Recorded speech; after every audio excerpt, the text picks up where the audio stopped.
every time I do that, I'm like, that motherfucker I used to work with in Chicago better fucking look at this shit and be like, oh fuck. You know what I mean? Like, half of my success is to tell somebody to go fuck themselves. He's but... probably... You should just anonymous screenshot all that. he probably has it all up on his computer while he's having a chokey wank. I was gonna say, yeah. You've seen Apparently.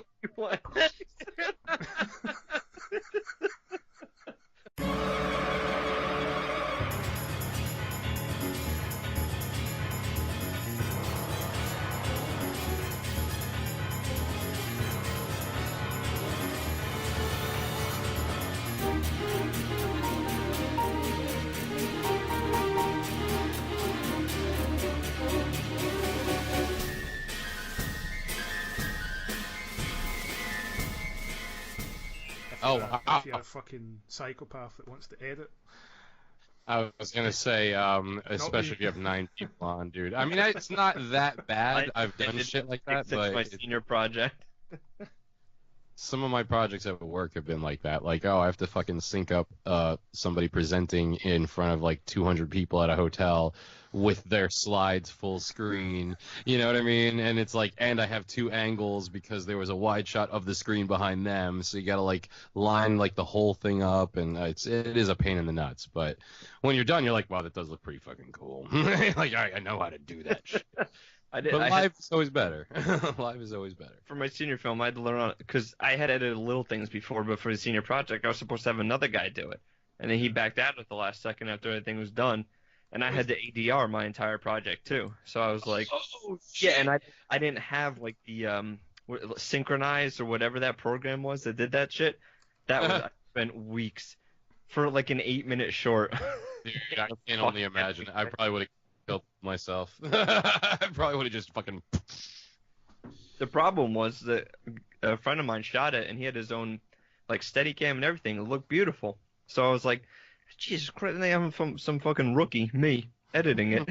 They didn't have a clap? They didn't do a fucking clapboard so that you could sync up the audio and the video? Or it was a clapboard, but like I said, there were no programs on this was student computers, basically, like not my own. I didn't have any software. So it's like, all right, here we go. I mean, I've been doing this shit for like 15 years, and all I keep thinking to myself is, how in the fuck did they ever do this before computers? Like, god damn. Yeah. I am shocked that they got it to this point when it can still be a pain in the nuts, like exactly like the situation you're talking about. You could be like, fuck. Like, everything rests on actually doing this, so I have to fucking put in 30 hours right now. Yeah. You know? Like, but you're right. Once you're done, it does look nice. You can't tell that my project's ADR. It really came out nice. That's badass. All right, if you pulled that off, that's fucking awesome. It took so long. Like, it was such a pain to organize everything and be the guy on set directing, and then I was in it too. Now, is that part of the project? All right, my job's done. I just got to hand it off to the editor, and I'll see what it comes out to be. And then he was like, yeah, I can't do it anymore. And I was like, what do you mean you can't do it anymore? It's due in fucking 2 weeks. Was having to ADR it part of the assignment, or was that just because of the way you guys shot it? No, it was not. Because I was saying, that seems like something that would be cruel that like a teacher would do to you. You'd be like, I want you to do ADR on this whole fucking thing. Like, everything from minute 1 to minute done has to be ADR'd. It was a great learning experience for backing your shit up, because it was a 2-day shoot, and I had 2 different sound people on each day. So the girl that was on day 2, standard practice, erase everything that's on the recorder, start off. Oh, wait a minute. Not without asking if it's clear to erase it first. Holy shit. And then, I imported everything, and I'm like, why is only the second day on here? And that was like the short day. Oh, dude, that's almost like what it was like when I went to go edit the Captain Phasma episode of Throne Games. I was like, so how come I only have the piece after the computer got shut down by the falling light? Yeah. That's the worst feeling. Well, that's also why I'm asking if you wanted me to record, because Samson was like, oh, if I had recorded on my side, that episode would have been saved. I'm like, yeah, shit talker, that's what fucking happens. Fucking dick. Yeah, like, sit there and make fun of me the whole fucking time, then be like, oh, shit. Could be worse. It could have been recorded all perfect and fine, and then just the host didn't want to bring it out. Yeah, he just sits on the shit like a fucking mother hen. This thing's That going could be back too. inside me. I am not On letting top the of that, world. That could have been recorded on a Saturday night, 3-hour Yeah. time block that you had to give. But dude, I mean, there was gold in that. I wanted it just from my parts. With the fucking, this chick's vagina just fell off on this movie I'm watching. I don't even know what it was. The Cabin Fever remake, I think. And I was like, dude, literally, this chick's vagina just melted off from flesh-eating virus. Like, oh. And he didn't know what to do because I said that. Apparently, that's the thing that fucking took it all off the rails. My favourite bit of that show was Ashley trying to remake the Michael Keaton movie Multiplicity. She was like fucking 50 of her at one point. Except one of them didn't start talking like it was all slow and like a copy of a copy of a copy. But Ripka for that. And it didn't even jog his memory to be like, hey, do you have any questions for us to do this? And then partway through, he starts complaining about how he had like pages of bullet points, and we're like, okay. I mean, I asked him at least twice. You asked him. It was like, what do you want? All What a right, cat dude, now you're like yeah, you're just being a baby now. Like, fuck you. the name of the show is It's Not Your Show, so what the fuck are you? What do you expect? You want us to talk on a program that's not yours? We did. It wasn't good. Oh god, it was good for everybody but him, apparently. It's like It getting, was good for me. It was good for you. it's like Yeah. getting someone on to guest host your show and then being pissed off that they fucking might have mentioned their own show while they were on the air. I can't say anything. I've got about 50 fucking shows. This is coming from me too. I've got a shit ton of them as well, but you know. You're both hypocrites. I have one RSS feed. So they are. I just have 50 shows on that one feed. I kind of like though when I type in Hollow 9, just Hollow 9 by itself, and like the whole window is just full with like, or did you want to get this one, and I'm like, all right, now that fucking every time I do that, I'm like, that motherfucker I used to work with in Chicago better fucking look at this shit and be like, oh fuck, you know what I mean? Like half of my success is to tell somebody to go fuck themselves. He's but... probably. Should just anonymous screenshot all that. he probably has it all up on his computer while he's having a chokey wank. I was gonna say, yeah. You've seen. I'll Apparently, show you what. Oh my god, I love the Scottish language. I know that they can say that with a straight face, and it hits us like a fucking ton of bricks. We're like, whoa, what? Like that sounds almost like a kindergarten thing, but it was so dirty. It was so dirty. Like it's so. Like that is like it's such a taboo subject, but then putting like just the IE or whatever on the end of those things or the Y just makes it seem that much more like dismissive. You know what I mean? Kids game. Oh, that's time to choke. What do you have a choke wank? No, just the wank. We're not choking today. It's just the wank. So it's only downstrokes. Keep it in the tub, though. Keep it in the tub. Just keep it in the tub. Oh, shit. Well, so now that none of that is usable, this should all be promo stuff. Everything that would bless. This is all pre-credit stuff. Yeah. Your signature cold open that's like, what the fuck? That was like the middle of a sentence, and now it means something different. I have one where I can't remember who it was, and they said, and then this can't. Oh, it was Doug Richardson. He'd said something that he then asked me to cut out, so I just played the start of it as the pre-credits bit, and then never finished that sentence where he was going with it. So there's a whole bit where he just goes, yeah, this has to be cut out, this can't be used. Then there's the credits, and then we do the show, and you never fucking hear what he was talking about. That's an amazing tease. That's fucking great. Oh my god. We should do that for you every time. Like, you got to cut that out. I can't be heard saying that stuff. And then, no, dude, listen. I have legal documents. I have legal started terror. I have legal documents that will be enacted upon if you release that to the world. Like, this is the thinnest of ice I've ever been on. Please, I'm begging.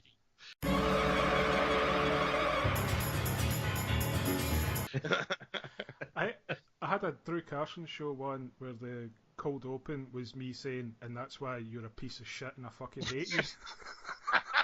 Again, perfect. That's a perfect tease.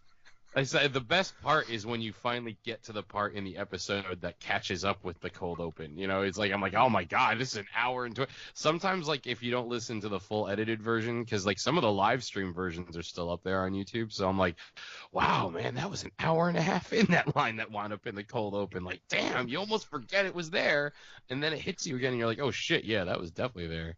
That's what Chris, for us, he has to scrub through like the entire episodes, like not just for editing, but for our on Fridays or like promo Instagram post. He cuts together pictures with underlying audio of like one particular back and forth we had. So he's got to scroll through and be like, "That's perfect. I can visualize this." And he puts it all together, and it's like, that came out fucking great. How do you do that? How do you have the patience to do that? Like I said, I haven't edited dick since my senior project. I can't do that again. Man, that was that rough that it scared you away for good. I've never gone in the water since I saw the shark. Well, it's just like I probably spent a solid like maybe 17 or 18 hours editing that thing, and I'm just like, I don't want to do that part of this anymore. That's why every time I'm like, all right, we got to get to work on the next Tangent City. I'll do fucking social media, like promos, interviews, you name it, I'll do it. Just don't make me do the post-production. See, I found I used to, every single episode of the Drew Carson show when it was on, I was doing like 14, 15 fucking hours worth of editing and fucking about with it. And I go back and listen to it and it sounds like shit now. Compared to the episodes I don't do shit to. And you're just like, things I could have done for my time. Yeah. I could have watched. Right. But yeah, overproducing, I used to think it was a bullshit term that one of my bosses was using to try to teach me to like simplify, because I feel like where I work, like some of the ideas I have are a little too outside the box for what they need, and I always felt like they were just trying to do it for that. But then I realized, like, oh yeah, no, that created an entire universe. Yeah, no, it's just, dude, we just need to sell this course. It's like we have it's a course. They know what it is. Oh, that's great, but it could be this whole city, these people. They need you to die. I interned a company that rhymes with Able Vision back in the shit. That was their promo, basically. Aim low. We don't want to see real cameras in here, man. We want you to just bad for those guys. It was the advertising department. There was 3 guys that would have to shoot everything, edit everything, get it out, and then they literally, I'm not even making this up, had like 50 salesmen. So these guys would have like 20 projects piled up at any given time. And they're just like, so when's it going to be done? So when's it going to be done? They're just I was going to say, what's their usual turnaround, though? That's the whole, I mean, and you know, if you're only 3 people, you should be able to control a little bit of the expectation on that, too. That's, you know, there's certain parts of those situations, but that's the quality. Like, yeah. I mean, still, like, what are they looking to make? 3 days worth, because you have to go out to location, especially if, like, there were a lot where the owners are like, I'm paying for it, I would like to be in it. And you're like, no, Jesus. You can't say hello at the beginning. This is going to take all day. I can't afford that. So the owners would be like, welcome to, what's the name of my shop again? And it'll be like, oh, Jesus Christ. Oh, these are the commercials like that the small business people, like the local businesses would like buy the oh, wow. Because they can afford it because it was that cheap, and that's how they made a lot of their money. But it was like, oh, my God. And then I was PA on a lot of those, and it was just like, how long can I stand here holding this fucking camera bag while this guy muffs his lines? Yeah. And it's a cable fucking commercial for a like boutique store. Like how hard can these lines be? Like the business makes a ton of money off that too. So it's just this business model that'll always stay alive. But it's just like I couldn't believe the amount of producers they hired versus the amount of salespeople they hired.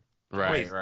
Muffing your lines means something totally different where I come from. I was gonna say that's like doing a line of coke out a female's genitalia.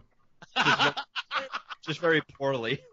See, we just call the pussy the muff sometimes. It's not the activity of ingesting narcotics from within it. It's more just like, hey, check out that muff. It's not like, yo, dude, muff it. Go. I do like I do like what that phrase means better over there, though. That's funny. Off I your like lines. I totally feel like it's something Sick Boy would say to people. You got Muffet. You know, what are you doing? You got Muffet.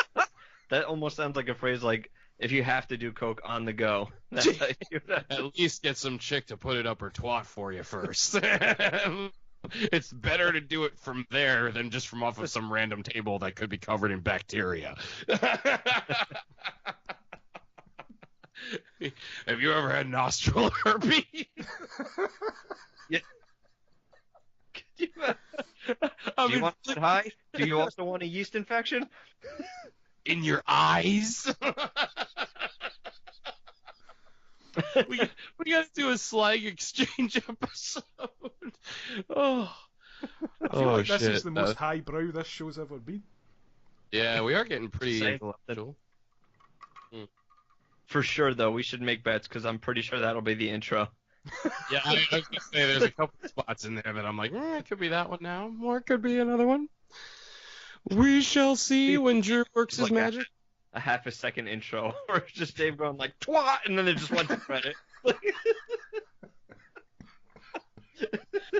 Muffing the lines. Oh God.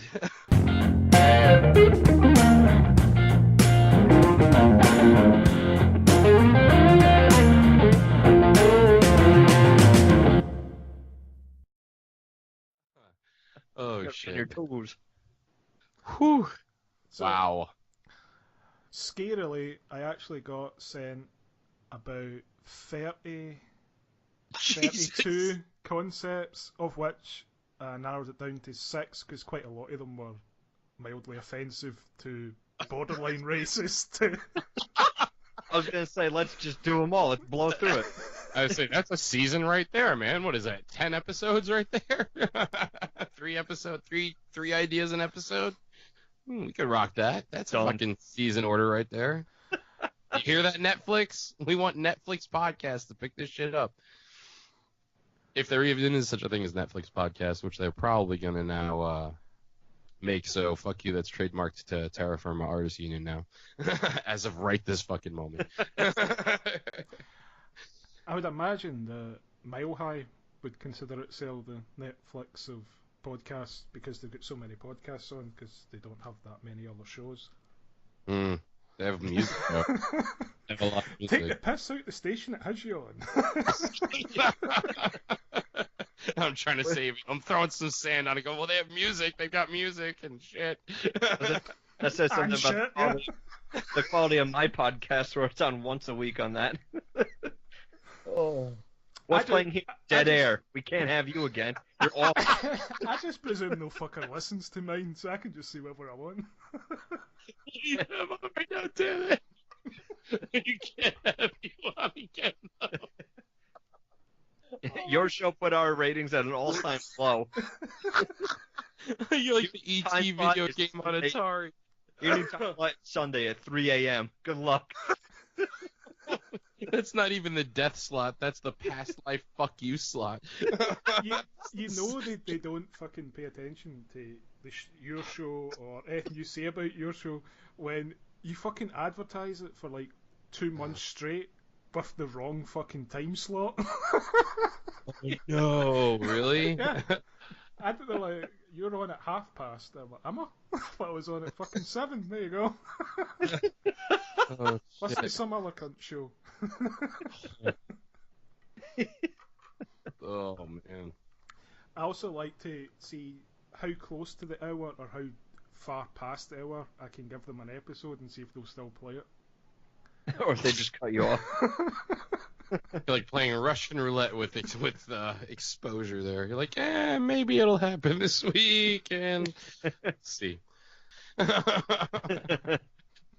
Oh, man. So, I think we've ribbed Rebecca enough. I don't even know what the fuck I called him there, so that's even worse. He's actually in the other room listening to all this. Oh, Having a jokey wank. welcome At the to top. Thunderdome.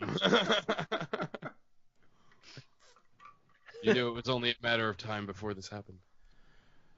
So, did you rank these ideas, these concepts? I picked 6 that I thought were ones that wouldn't get my show taken off iTunes. There was one where it was an entire show where it was about a guy who was trying to kill Emma Stone.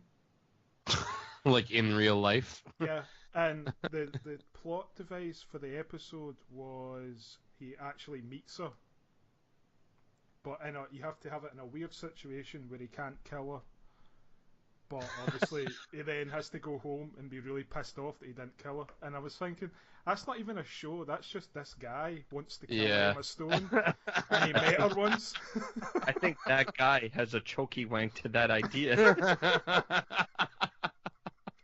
But to answer that question, she could just be on the set of La La Land, jazz dancing in public the entire day. He'd be like, oh, I can't do it here. Imagine and he hates himself because he didn't get to kill Emma Stone, and he did, and now he loves jazz. Yeah. No. He sees her in like Central Park or something with a whole bunch of people, and they're on some kind of promotional thing. And as he's getting close, they break into a flash mob, and he can't get to her because every time he gets close, some swept away. Yeah, like some dance move happens. So by the end of it, he's dancing along with everyone, and that's where he picks up his love for jazz. But she never even notices him, and he's like was gonna profess his love to her or whatever the fuck he's gonna do. He's got like a fucking hamster in his pocket he was going to give her or something. Or when he's about to do it, she's like, oh, that's a really nice shirt you have. And he's like, I haven't been complimented in 30 years. That feels really good. And then they fall in love and live happily ever after. And then he wakes up and he's got a needle hanging out of his arm and he's half naked on his toilet. A choking off his cock. A purple sock, actually. Oh, shit. Hanging off his purple trumpet. Yeah. So, legit ones. I mean, he gave us a lot of the meat for that one. There wasn't a lot to throw around, but, you know. Yes, that was a bonus one there. There was weird ones, though. There was, like, one where the guy was, like, it's a comedy, and the guy has to go get an arse exam. I don't know what they're called, but that exam you get when they think you've got arse cancer. Is that? But you've got to make it funny. It's already pretty funny. Could you imagine? Alright, so it's in a Black Mirror universe where your body just gives you text messages. Like somehow they've given you this chip where your body can just let you know what the fuck's going on. So it's just he gets a call like, hey, get the fuck up and go get your ass checked out right now. I'm serious. Go fucking get it. Go get it. It's done. I'm set. And it's like he keeps trying to turn off the phone, and now it's just in his ear ringing already. It's like, fuck. Why did I never get cybernetic? If your body was a hippie talking, you'd be like, hey, bro, something's really bad downstairs. You should probably go get it checked out. I'll see you later. Listen, I know you haven't looked at your dick in a while, have you? Yeah, there's some stuff that wasn't there before. You might wanna look at it yourself once, and then when you calm the fuck down, call somebody. That's how my body would call me and be like, hey, I know you can't see your dick from here because of your stomach, but perhaps you should do some self-checks. Okay, like, bye. So when would you say the last time you took a risk was? I thought you were going to say when was the last time you took a shit, because that'd be... Because I can tell you it hasn't been for a month. Like you get like a text message like, so you've got meals from like weeks ago still in here, bro. I mean, come on now. You notice it's a hurricane. You notice it's hard to sit up out of bed right now? You've noticed that? Right, so legitimate ones. I said one thing, we're not going to do that one. That's awesome. So we had... Okay, this one I'm guessing is supposed to be a pilot episode. And we're setting up the series. So it's a blind date leads to murder, and now the woman of his dreams is the psycho hit woman of his nightmares. Can he survive her onslaught and evade the police long enough to clear his own name? The episode has to take place in one location. That's the plot device for the episode. Oh, wow. So his blind date ends up killing somebody, and he's an accomplice, basically. Yeah. That's... Ooh. She could be like a female John Wick though, so he's like on a blind date with the atomic blonde over here, you know, and what happens to come walking into the restaurant, but oh shit, that's her mark, and she didn't actually plan for this, but you know, it's like that old 80s movie Gotcha. When you see your target, you got to pull out your fucking gun and go get him. So somehow they have to be in some restaurant that's on like the top floor of a high rise so that the location is just the same floor. We could just change the floor number on the wall. So it's almost like the raid. I'm thinking you could go even bigger with that. Like, did they say a city it had to be set in? No, just one You location. could do Seattle, do that tower with the restaurant on top. You could have things going up to the fucking roof, to the needle, and all that stuff. Nice. You can make a real Mission Impossible like. Yeah, I had a fucked up stupid idea. Like, imagine you're on this fucking date, right? You're in London. You go to the London Eye, the big stupid wheel fucking thing, and like, she's all over you, and then next minute she pulls a gun out and fucking shoots some cunt that's on the same fucking bit as you, and then it's you, her, and that's Dead it. guy. Yeah, you, her, a gun. And you got to beat the fuck out of her and probably get arrested or die on the spot. So I thought that's a funny setup, but it's if the Sure, guy's I mean, at least she's a go-getter. yeah. But the problem with that for me is if the guy's supposed to be an average guy, she's supposed to be some type of fucking hitman. How the fuck is he evading her long enough to get round on that fucking thing? Because I've been on that thing. It's boring as fuck. It takes like half an hour or some shit to go round. Yeah, There's yeah. one in Vegas I haven't tried yet, but So you get a great view of the smog.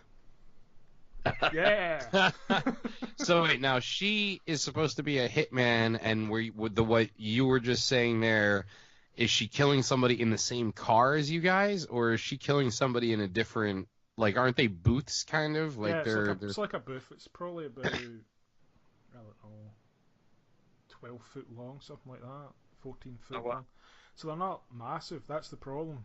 You shoot someone in that, you're fucked, because it's just has to stand certain distance for you, and you're fucked because there's nowhere to hide. But if you were trying to make it a longer term series, right? This is like the pilot episode to set up. Is this the kind of thing where she's already a hitman working, and because of this date, he winds up now on this ongoing, like he probably has to like burn his ID and just leave his identity behind because of whatever she pulls him into. So I almost think, what if it's like they're in the one booth and she's like making out with him so he doesn't realize what she's doing, and while she's like fucking making out with him, like behind her head she's putting together a gun or some shit, like she's totally Jason Bourning this, and like for a second she just stops everything and shoots somebody in one of the other booths, you know what I mean, like somehow, and does it in a way that like people don't necessarily know that it came from them.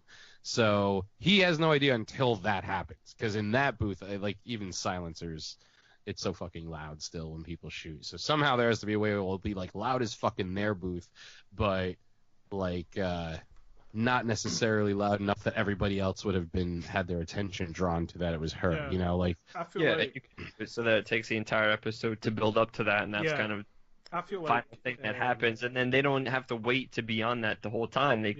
She could have some kind of escape plan to the bay or whatever right afterwards, and you could just have a whole bit about that, jumping off a high rise, you know, that kind of stuff. It's like earlier on in the episode, she should get his fingerprints off something, put them on the glove that she uses to pull the trigger of the gun or whatever, and then that's how he's framed as the series progresses.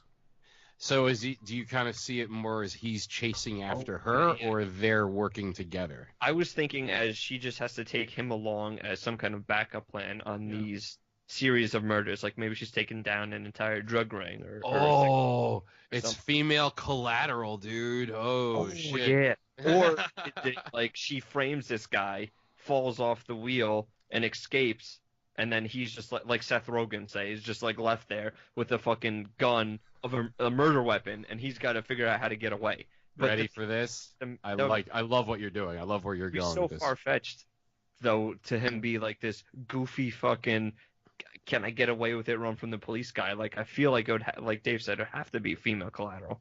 Yeah. where she's taking him, making him be the face of all these murders, and she's the one pulling the strings. Well, how about this? She is gonna leave him behind to frame him, right?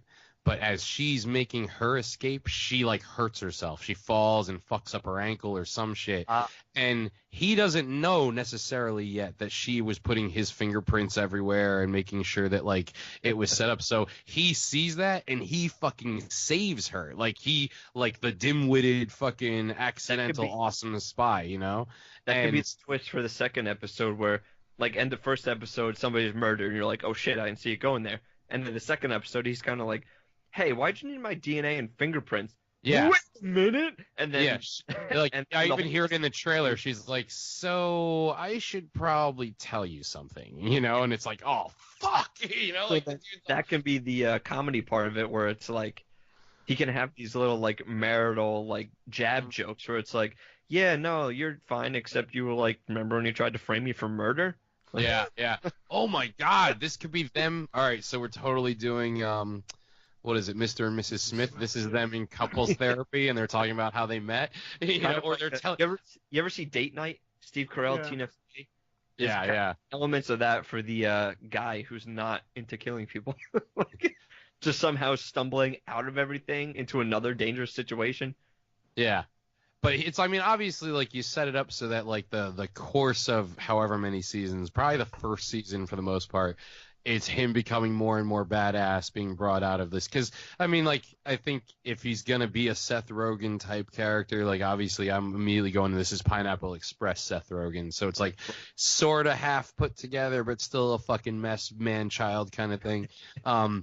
So even for him to have gotten this date with her, he's got to have friends who are like, dude, I have no idea how you fucking pulled that off. You know what I mean? Like, she's like a supermodel, and she, like, maybe he works at a store. Like, we could really take a lot of elements from that could be like that could be a tremendous opening scene. Like, if you want to paint this as a comedy, and then the twist at the end is a fucking murder. Like, the beginning of it should be him with his friends getting blasted and just fucking swiping right on Tinder or whatever. And then the next morning, the only match he has is this like bombshell, and they're all just like, "How the fuck did that happen?" And it's like, and she's not even texting him; she shows up wherever the fuck he works. Like, she's already from his Tinder figured out his whole fucking life. You know, like, she knows his routine because he is exactly who she was looking for to set this whole thing up. She's done this before. Like, she's probably even used, we got to make sure she's getting the same booth on that wheel that she always gets. And that's why there's like a hole or something that she can shoot through. Like, she has to have set this whole thing up like more Jason Bourne than Jason Bourne. Full on, just almost lines of dialogue flying through my head, like, just right, dude, him being like, I just like, why me? Like, why did you pick me? And she's just being like, well, I looked for the most pathetic, desperate piece of shit I could find on Tinder, and here you are. That's what's making me think Nick Frost. But I'm just, I think I might just be a bit you know, sick. Nick Frost, and you know who the chick should be? Like Amanda Peet or somebody like that. You know what I mean? Like, I think Amanda Peet would actually, because this feels also like it could have some of the tone from like the whole 9 yards, you know, where I it's was gonna say, why not have Charlize Theron as the assassin? Like, why not? Or have her as like a higher up in whatever female assassins guild this chick is from. You know, we could have a bunch. She already played the bad boss from one of the Fast and Furious. I don't think she'll want to do that again. Oh, is that in the? I haven't. Is that Fate of the Furious? How much she gets paid. Yeah, that's true. I don't fucking remember. She had dreadlocks. It was not good. Oh God. What was the last one? Was that Fate of the Furious? Because it's fucking Torm from Game of Thrones was in it too. Oh Jesus! Well, now I have to see it. So now we have to have the same character, just like 300 years later. does that have like CGI Paul Walker? Oh fuck! That's like one later? One later. It's right? Was that last? I don't think it would have been beyond. I actually would have expected them to use one of his brothers and have him come back and make a cameo somehow, because, you know, there's no fucking taste left. It's not there's no accounting for taste. There's just no taste left. You know, it's like a fucking soulless industry we're lampooning with these ideas in the first place. So, fuck it. You know what I mean? But still, I like this concept. Does Yeah. this guy or girl want credit for this, or can we just fucking steal it? I think we should do an audio drama episode of this. We should come up. It can be an honorary producer. How's that? You can get a story by credit. There you go. There you go. That's how Maybe Hollywood works. You can get a story by credit and you can get fingered behind someone's office. That's Hollywood. And the next one, you're an associate producer. I think that was written by a guy, but still, you're getting fingered. Well, I mean, like, so Hey, is this going to be the kind of thing where we see, like if we wanted to sort of extrapolate something like that, so you know basically where the whole thing is going, right? Like, it would be great for something like this to have an end point as soon as we're creating a beginning point like this.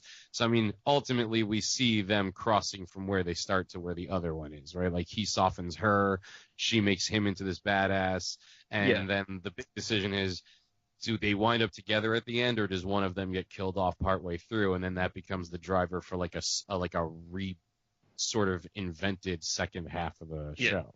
I kind of see it as like it ending where, for some reason, she gets injured or she can't kill the final big bad guy, and he does somehow, and then the series or season 1 ends with kind of this cliffhanger of like, is he gonna kill her now or whatever?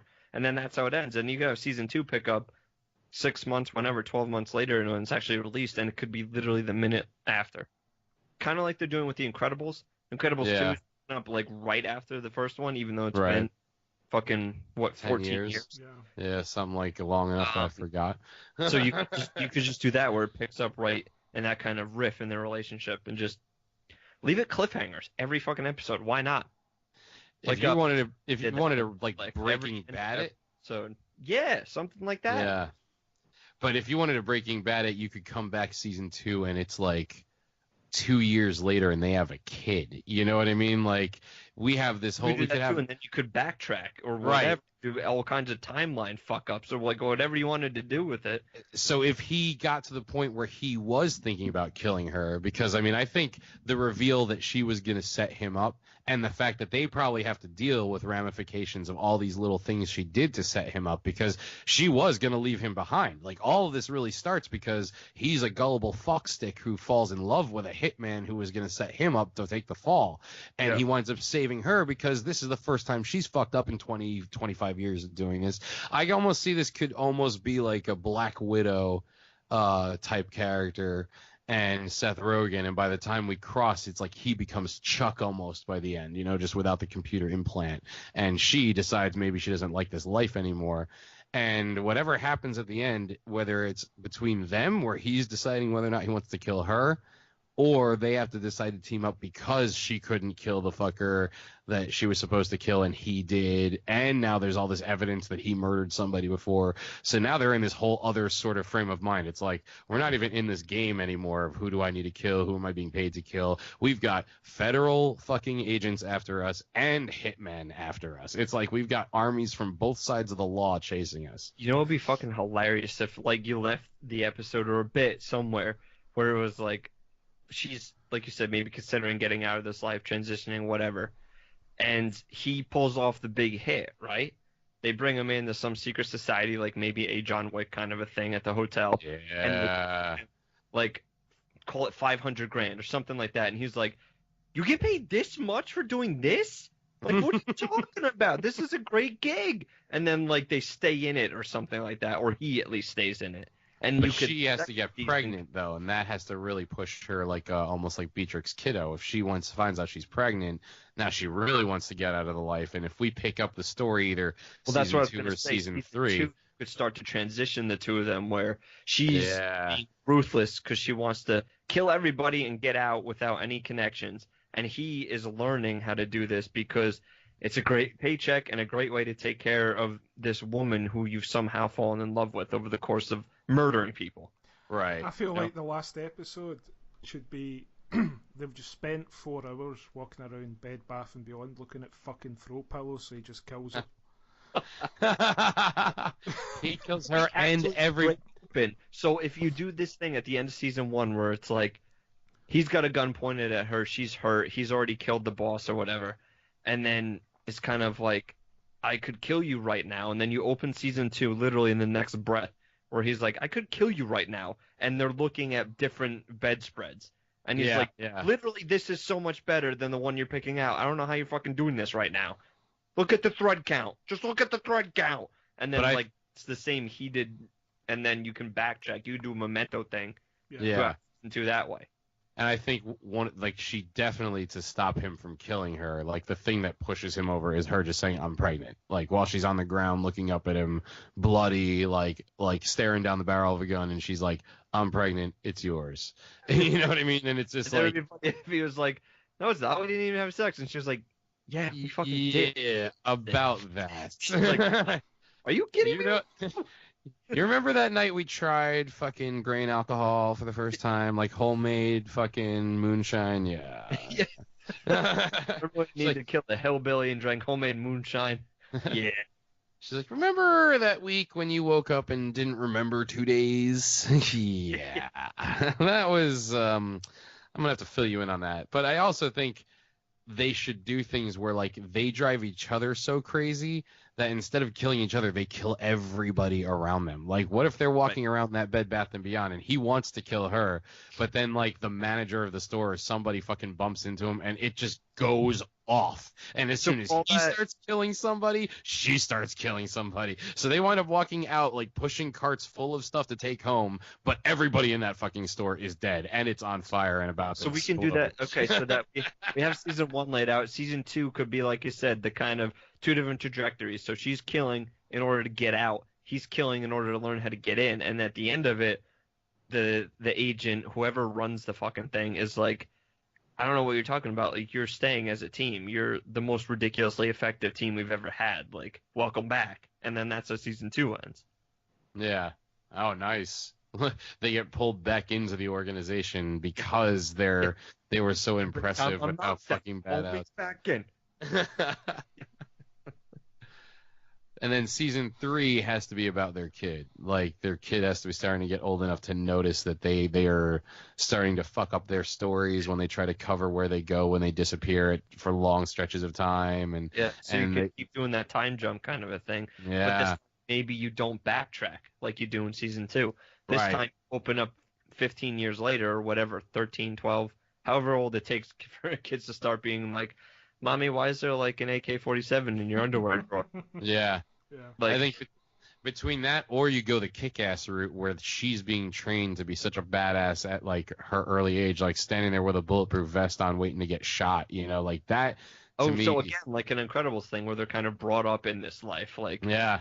No, you need to hold it with the safety off, remember? It'll let you shoot your foot off like Plaxico Burress did for the Giants. Like, you gotta, you know. Or like we see her going to the park and like all these other kids are playing on the jungle gym, and when she gets to the fucking monkey bars, she like walks upside down somehow, like with her legs, like she'll do some shit that like no one else knows how to do, and all the other fucking parents are like, what? And they're like, oh, she wants to do the Olympics. You know what I mean? Like they have to have like those little funny moments. Like, so this could have like those jovial moments for people who don't necessarily like it so rough. But I would love to see something like this on like an HBO or a Showtime or a Netflix where you wouldn't have the restrictions and you could have it go from family fun time to they are literally slicing someone's face off. You know what I mean? Or they're doing some ruthless shit. And I also think you're going to want to have some moments where they do some, like, James Bond opening scene of fucking Spectre shit. Like, there's a helicopter doing loop-de-loops out there because there's two people fighting in it. And goddamn, of course, one of them is the mom in this fucking story. You know? Yeah. Yeah. Wow. I think we destroyed that idea. Like, that was great. I still want to write the pilot, though. That, like what I'm picturing of her, like on top of the guy grinding on him, and he's like out of his mind because this is the hottest chick he's ever been with, and meanwhile she's like doing all this stuff, like putting together like a really crazy apparatus and shit. And so it's like he even doesn't realize when she takes the shot that there's like something going on until after, you know. And it's just like, dude, that will be the part, like Rian Johnson said his moment for Star Wars 8 was when Rey and Kylo start fighting the Praetorian Guards. Like, that was what he's waiting for, that moment in the theater when he was watching it for the first time to see what everybody's reaction was. For me, it would be this whole sequence inside the booth when she's finally making the kill. I would just be like, oh my god, if we're not going to direct this, I want fucking the guys who did John Wick to do this. You know what I mean? Like, I want someone who's going to make this amazing. It's easy to have that reaction in Last Jedi when that's the only time they pull out the fucking lightsabers to use them. True. It was interesting though, because it was sort of like people both considering turning to the other side from where they started and fighting together for that moment because they have to. It's kind of nice. It's nice realism there for a second. What do we? Did they supply a name, or are we supposed to supply like a series name too? They didn't supply a name for the show. They supplied their own name. That was about it. So, Sean, thanks for that idea. What I think we call it show? Bloody Kisses. I'm just taking the total ripping off the Typo Negative album, but I think it's all about like we make it like this like romantic comedy, and then it becomes an action adventure. Yeah. That was pretty cool. No, I got no pushback on Bloody Kisses, huh? That's awesome. I got nothing. I just got jokes, so I think Bloody Kisses works. This is how writers' rooms work. Bloody Kisses working title. One person comes up with ideas, the other two just smoke or. I know. Fuck yeah, man. Writers' room. Dream job, obviously. Good one. I'll get them next time. Next one. This one was almost didn't make the list. A show where someone develops superpowers, but here's the kicker: they don't want to be a hero; they want to be a villain. The plot device nice. and the character has to have a crisis of faith in what they're doing, but something that you come up with has to then lead them back on track. Well, you could just do a Hancock thing where it's like they don't really want to be a hero and they're not good at it, so. But in their destruction, instead of being guilty about it, like Hancock was, you have them start to enjoy it, and then just keep traveling down that path until, say, like it involves their family for some reason. You know what? When I think it was. Oh, sorry. No, I was just saying, and then that leads them back, and then they're on the right track, but they're the anti-hero, so you don't sacrifice the character that much. I mean, when I hear something like being set up like this, my mind immediately goes to like Chronicle, and how like that like the characters all start off super ambiguous because they're just like shitty teenagers, and even the kid who becomes the villain has moments where for a while he's the hero, you know what I mean? And I think the way they balanced his turn to the dark side was fucking cool. I would love to see a way to approach having this guy see becoming a villain or girl. Actually, I think it'd be interesting if it was a female character who. Yeah, I think it'd be better with a female. Yeah, who decides to become a villain because of like maybe being bullied, you know, being mean girled, and all that time thinking like, what would you do back? And then when she finally has the option to do it, like has the ability to do it, maybe she doesn't necessarily do it right away for herself, but sees one of her friends also now getting bullied, and that's what sets her off. And she likes the feeling of enacting revenge. So she's definitely going to go too far the very first time she does. She's going to have to fucking kill somebody. And then maybe that forces her to force that other friend that she saved to now be an accomplice to murder, aka a sidekick. You know what I mean? And it could be like a weird psychological kick-ass, but without the sort of comic booky side of it, you know? And I think if it was more of like a female Chronicle where it starts from a place where she was trying to like do right, you know, put right what was wrong, and it goes too far, and then that becomes too much fun. That could be interesting to play around with. Yeah, and then you could just play off all the pitfalls of like the villain characters. So like no long monologues. Like I know what happens when bad guys do that. I'm not gonna do that this time, and then just do whatever, you know, all that kind of stuff. I had a whole thing when I was reading it. You could do where she has like a mentor figure who used to be like a superhero, but the people turned on him. So it's like a Batman type character, where in Dark Knight, where he chooses to become the villain at the end of the movie. If the people just turned on him for something he did, and he just goes, well, fuck you, and becomes like the biggest supervillain ever. Yeah. Because that could help with a crisis of faith and being a villain type thing. You've got a guy that's like, don't be a hero. That's just for dickheads. Sure. Because you could paint it from like, I sacrificed my life day in and day out for you people, and then you're critiquing me and telling me what I can and cannot do. How about you go fuck yourself? How about that? Like a Batman who becomes a Lex Luthor, Yeah. or a Littlefinger. Critique tying guys up. Like, I'm getting sued by the criminals I captured. Like, fuck this. Like, I'm just gonna be a guy. This is too much. How about I work. just start killing them so that they're not alive to sue me? That's that's Yeah. and she could be seeing that and be seeing it and recognizing that as like, look, this guy's going fucking over the deep end. This guy's going way too far. And maybe she doesn't realize that she's doing the same thing because it's not on as big a scale. Maybe she's just dealing with some mean girls, and instead of fucking killing a chick, she just breaks her arm or something. But because of whatever ability she had to do it, scared the piss out of the chick she did it to, that she was like, you don't fucking tell anybody who did this to you, and that chick keeps her mouth shut. She pulls the whole I fell routine, and so maybe like that's the foreshadowing when that happens. But there has to be a thing where even while she's becoming the villain, she still holds that other guy out as a worse villain, so she still somehow thinks in a twisted way that she's the hero. It's this like, I think it's this forced sidekick who's like having to keep her secrets because, she owes her because she saved her life, who's got to be that reflective, like, moral compass going like, I can't believe you don't see what you're becoming. That like, how the fuck can you sit here and tell me he's a villain when you just broke that fucking chick's leg? You know what I mean? Like, all she did. You could have that through, like, say, the mid-season finale, and have that kick into the second half of the season where the sidekick and accomplice is like, I can't do this anymore. I gotta turn myself in. And then that could just have the bad guys or anti-heroes spiral out of control, going their different directions, and have her just, maybe she's in a jail cell still giving moral advice. Yeah. I mean, if we wanted to keep it. And then the main character could be starting to turn on the mentor, who maybe at this point in his villainous career just doesn't care to fight back anymore. Who knows? So she could be literally the anti-hero, have her mentor, the villain, fighting her, and have the city and whatever new vigilante heroes crop up also fighting her. Yeah.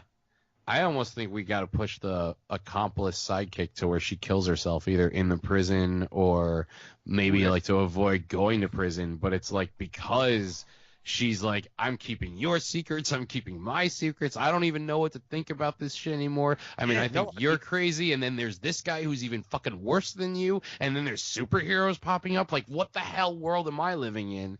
And it's real in like feature screenplay beat sheets, like that's a thing. Like, old mentor fucking dies, like Dark Knight of the Soul. So that could work. Absolutely, it could work. Yeah. Another thing that could give her really spur her into trying to pick a side. Like, do I want to do this for the city? Do I want to do this for myself? For my mentor? Who am I fighting for? Another thing that could give her a crisis of faith, if she's thinking about things, you could have, like, build up a hero in the town that's like her nemesis, and then in a season finale, season 2, whatever, she kills him in battle, and then has a crisis of faith because it's, who the fuck does she have to go against now? Yeah. What do you do once you've killed your nemesis, your enemy? Yeah. Or you could even have it reflect that, like, villain kills superhero, but when they're fighting and actually meeting, like, this guy is a complete narcissist, like, selfish, shallow piece of shit, and she's good of the city, say, but nobody else sees it that way. We could show, like, the hubris of somebody who would, like, knowingly take up the mantle of a superhero. Like the idea of someone who, when they get the power, immediately want to have fun with it and become a villain. But to be sitting around going, oh, well, now I shall put myself in harm's way, there is a certain level of audacity to that, like. You could have him be the Ron Burgundy character in Anchorman when they do the battle. Is like, all right, I'll fight you, but no touching on the hair or face. Yeah.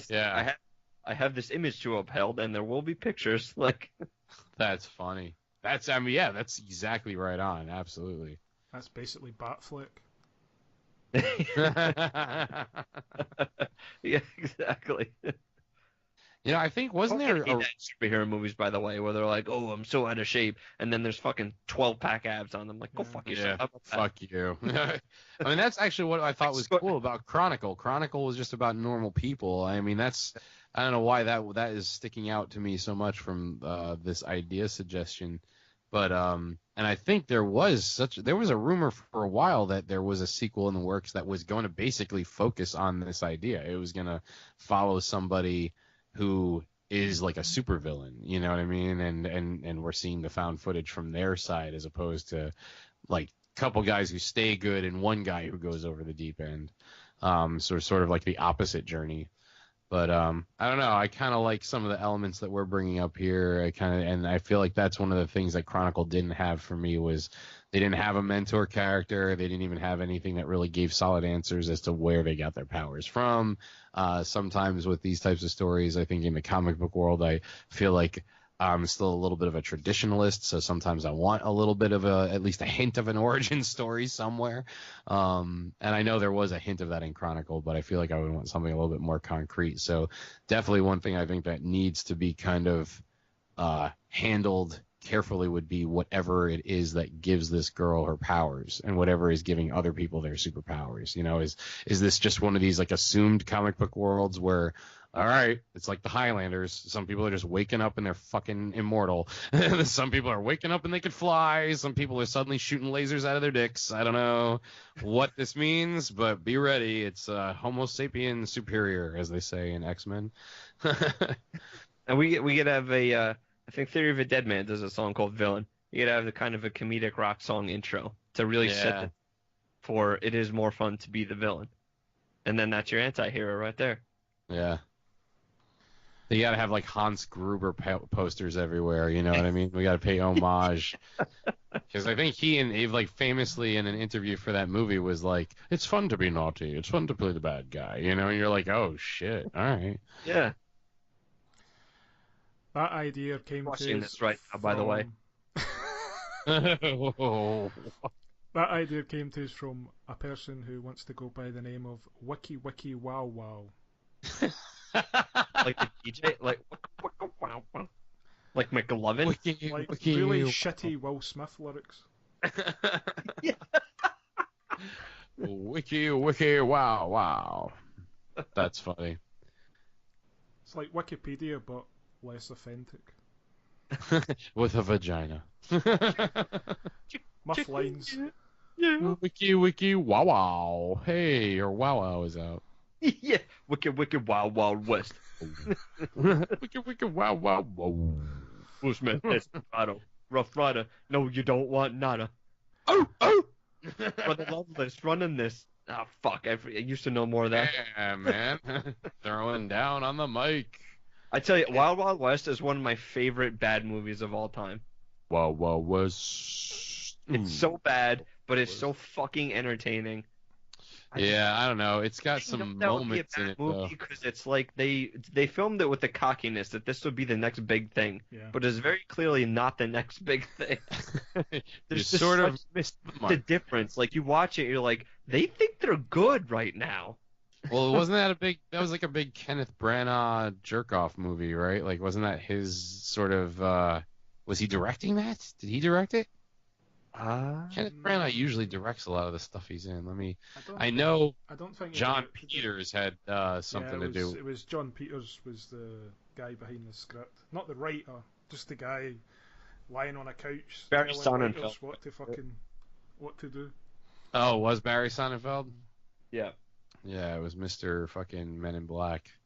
You would think that. Which is another Will Smith theme song, by the way. Here come the men.